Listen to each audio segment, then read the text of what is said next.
देवदेवोत्तम देवता सार्वभौमा अखिलाण्डकोटि ब्रह्माण्ड नायका भगवते महापुरुषाय ईशात्मजाय गौरीपुत्राय अनेककोटि तेजोमय रूपाय सुब्रह्मण्याय अग्निवायुगंगाधराय शरवणभवाय कार्तिकेयाय षण्मुखाय स्कन्दाय षडक्षरस्वरूपाय षट्क्षेत्रवासाय षट्कोणमध्यनिलयाय षडाधराय गुरुगुहाय कुमाराय गुरुपराय स्वामिनाथाय शिवगुरुनाथाय मयूरवाहनाय शक्तिहस्ताय कुक्कुटध्वजाय द्वादशभुजाय अभयवरद पंकजहस्ताय परिपूर्णकृपाकटाक्षलहरिप्रवाहाष्टादशनेत्राय नारदागस्त्य व्यासादिमुनिगणवन्दिताय सकलदेवसेना समूह परिवृताय सर्वलोकशरण्याय शूरपद्मतारकसिंहमुखक्रौञ्चसुरादिदमनाय भक्तपरिपालकाय सुरराजवन्दिताय देवसेनामनोहराय नम्बिराजवन्द्याय सुन्दरवल्ली वाञ्छितार्थमनमोहनाय योगाय योगाधिपतये शान्ताय शान्तरूपिणे शिवाय शिवनन्दनाय षष्टिप्रियाय सर्वज्ञानहृदयाय शक्तिहस्ताय कुक्कुटध्वजाय मयूरगमनाय मणिगणभूषिताय घुमघुममालाभूषणाय चन्दनविभूति कुङ्कुमतिलकरुद्राक्षभूषिताय भक्ततापनिवारकाय भक्ताभीष्टप्रदाय भक्तानन्दकराय भक्ताह्लादकराय भक्तयोगक्षेमवहनाय भक्तमङ्गलप्रदाय भक्तभक्तिप्रदाय भक्तभक्तिमग्नाय भक्तचिन्तामणे वल्ली देवसेना शिवशक्तिगणेश शास्ता आञ्जनेय महाविष्णु महालक्ष्मी नववीर सोदर समेत अतिशय अपार करुणामूर्तये तव कमल मृदुल चरणारविन्दयोः नमो नमः नमो नमः नमो नमः।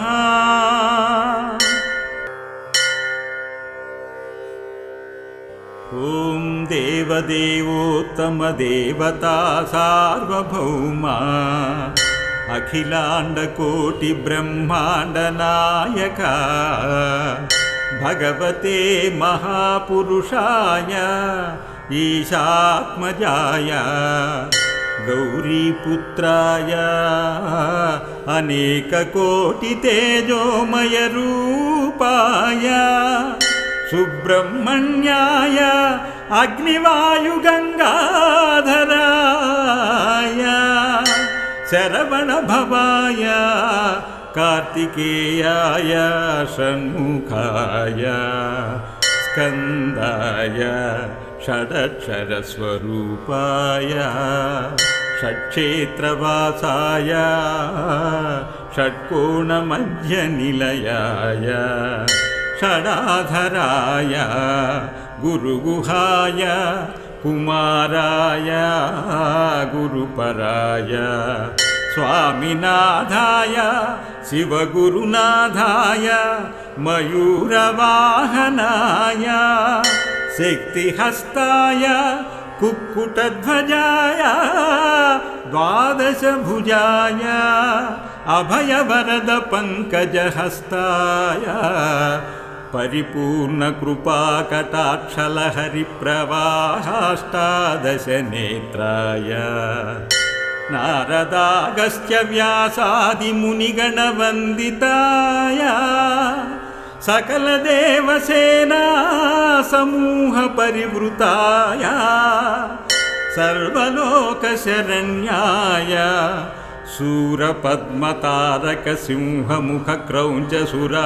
शूरपद्मतारकसिंहमुखक्रौञ्चसुरादिदमनाय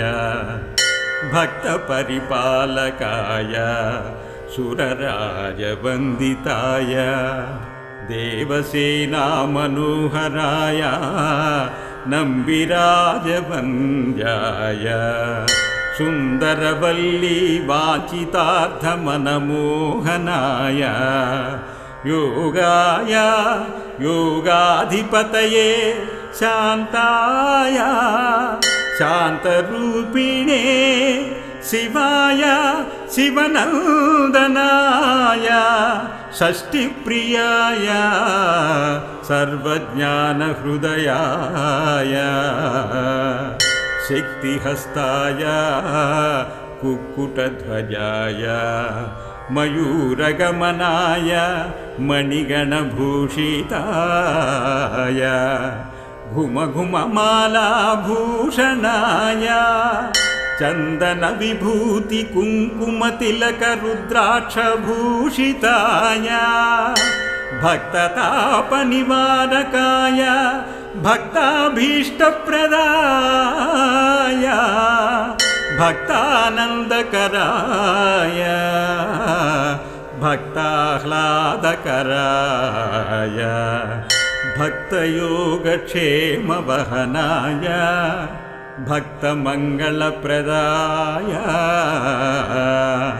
भक्तभक्तिप्रदाय भक्तभक्तिमग्नाय भक्तचिन्तामणे वल्ली देवसेना शिवशक्तिगणेशशास्ता आञ्जनेय महाविष्णु महालक्ष्मी नववीरसोदर समेत अतिशय अपार करुणामूर्तये तव कमलमृदुलचरणारविन्दयोः नमो नमः नमो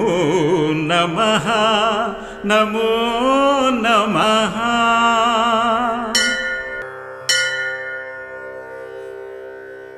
ॐ देवदेवोत्तमदेवता सार्वभौमा अखिलाण्डकोटिब्रह्माण्डनायका भगवते महापुरुषाय ईशात्मजाय गौरीपुत्राय अनेककोटितेजोमयरूपाय सुब्रह्मण्याय अग्निवायुगङ्गाधराय शरवणभवाय कार्तिकेयाय षण्मुखाय स्कन्दाय षडक्षरस्वरूपाय षट्क्षेत्रवासाय षट्कोणमध्यनिलयाय षडाधराय गुरुगुहाय कुमाराय गुरुपराय स्वामिनाथाय शिवगुरुनाथाय मयूरवाहनाय शक्तिहस्ताय कुक्कुटध्वजाय द्वादशभुजाय अभयवरद पङ्कजहस्ताय परिपूर्णकृपाकटाक्षलहरिप्रवाहाष्टादशनेत्राय नारदागस्त्य व्यासादिमुनिगणवन्दिताय सकलदेवसेना समूहपरिवृताय सर्वलोकशरण्याय शूरपद्मतारकसिंहमुखक्रौञ्चसुरादिदमनाय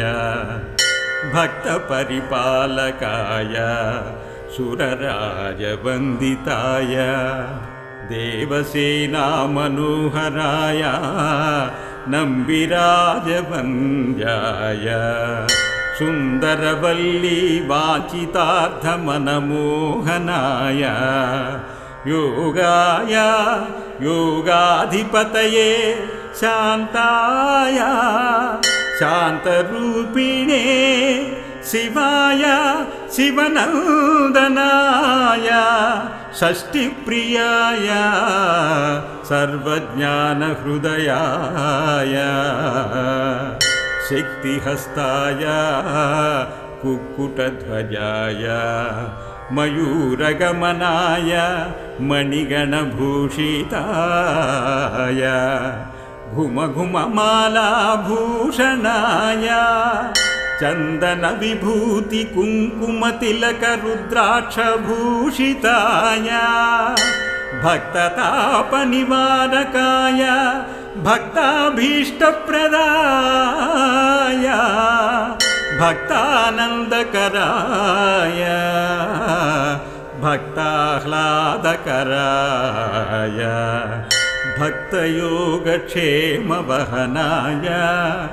भक्तमङ्गलप्रदाय भक्तभक्तिप्रदाय भक्तभक्तिमग्नाय भक्तचिन्तामणे वल्ली देवसेना शिवशक्तिगणेशशास्ता आञ्जनेय महाविष्णु महालक्ष्मी नववीरसोदर समेत अतिशय अपार करुणामूर्तये तव कमलमृदुलचरणारविन्दयोः नमो नमः नमो नमः नमो नमः।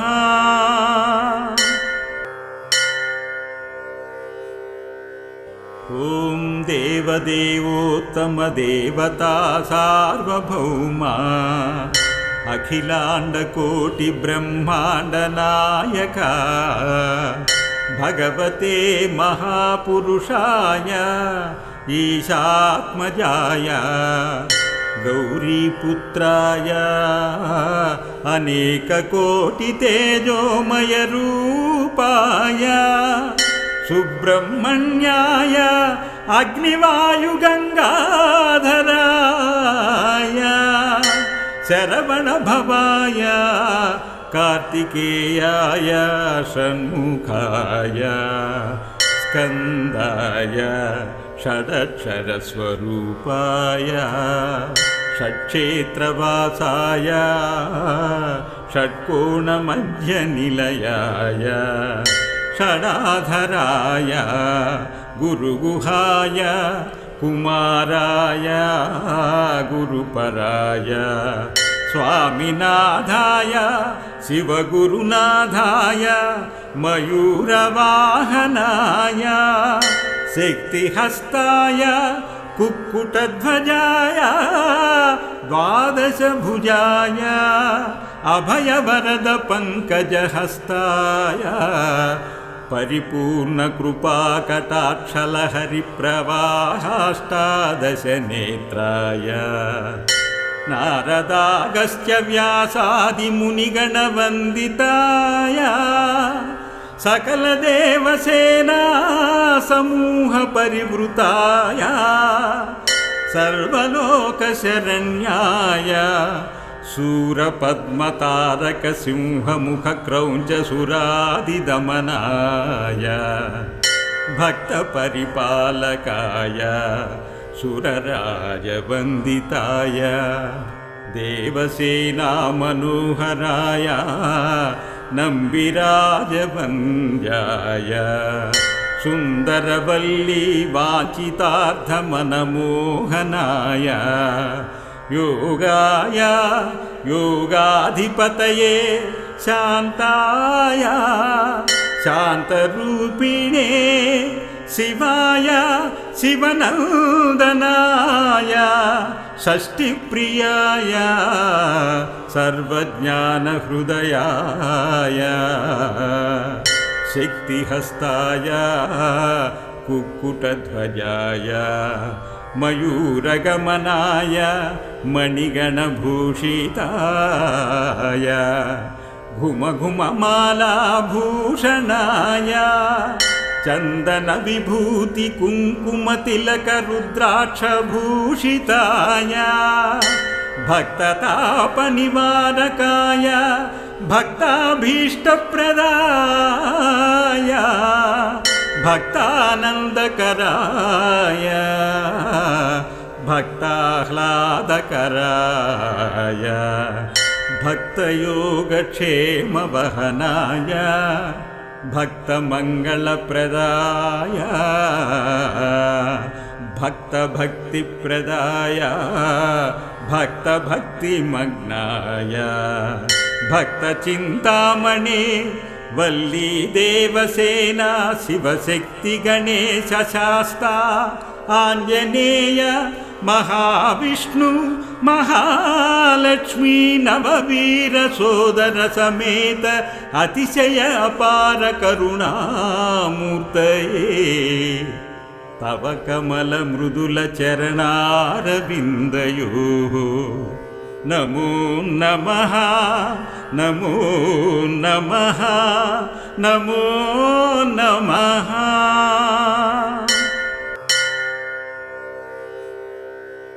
ॐ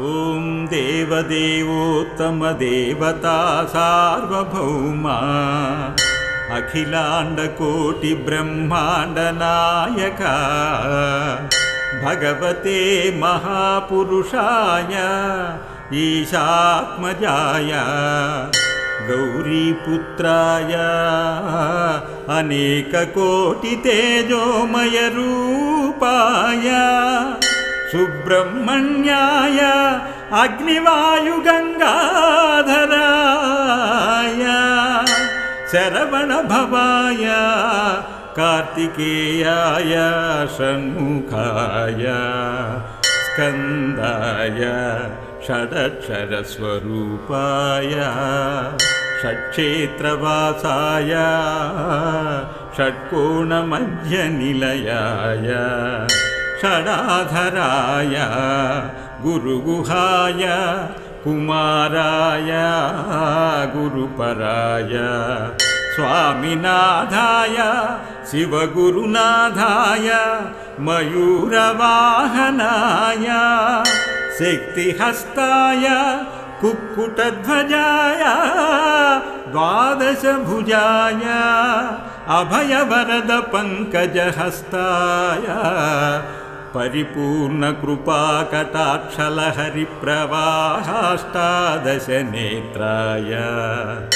नारदागस्त्य व्यासादिमुनिगणवन्दिताय सकलदेवसेना समूहपरिवृताय सर्वलोकशरण्याय शूरपद्मतारकसिंहमुखक्रौञ्चसुरादिदमनाय भक्तपरिपालकाय सुरराजवन्दिताय देवसेनामनोहराय नम्बिराजवन्द्याय सुन्दरवल्ली वाचितार्थमनमोहनाय योगाय योगाधिपतये शान्ताय शान्तरूपिणे शिवाय शिवनन्दनाय षष्टिप्रियाय सर्वज्ञानहृदयाय शक्तिहस्ताय कुक्कुटध्वजाय मयूरगमनाय मणिगणभूषिताय घुमघुममालाभूषणाय चन्दनविभूति कुङ्कुमतिलकरुद्राक्षभूषिताय भक्ततापनिवारकाय भक्ताभीष्टप्रदाय भक्तानन्दकराय भक्ताह्लादकराय भक्तयोगक्षेमवहनाय भक्तमङ्गलप्रदाय भक्तभक्तिप्रदाय भक्तभक्तिमग्नाय भक्तचिन्तामणे वल्ली देवसेना शिवशक्तिगणेश शास्ता आञ्जनेय महाविष्णु महालक्ष्मी नववीर सोदर समेत अतिशय अपार करुणामूर्तये तव कमल मृदुल चरणारविन्दयोः नमो नमः नमो नमः नमो नमः इति श्री सुब्रह्मण्य शरणागति गद्यं सम्पूर्णम्।